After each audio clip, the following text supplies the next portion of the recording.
अर्ज किया है कि जमहूरियत के जो हमारे 4 सतून हैं उनके बारे में किंज बयान करा, मज़ाहिया नज़्म है, किंज बयान करा मैं सजनों रिश्वत दी वडियाई, किंज बयान करा मैं सजनों रिश्वत दी वडियाई, ते मैं नहीं देखी दुनिया उत्ते इस तो नेक कमाई।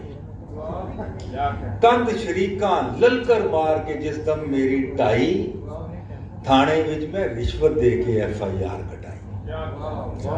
अगले दिन जब जा शरीकां पुलिस ते कीता केस, थानेदार ने रिश्वत दे के जज तो जान छड़ाई।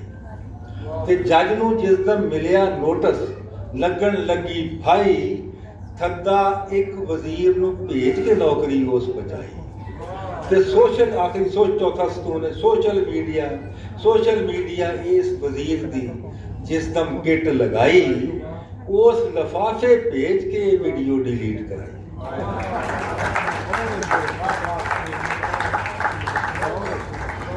सोशल मीडिया इस वजीर की जिस दम किट लगाई, उस लफाफे भेज के ये वीडियो डिलीट कराई। ते रुकते गई पर चल गई सी, सो जिन्ना सुनी सुनाई, ओना जा वजीर आजम अगे कहानी पाई। ओना जा वजीर आजम अगे कहानी पाई ते सुन के क्या वजीर आजम मैं ते हां बेबस, पार्लीमेंट दे विच करांगा इनू मैं डिस्कस।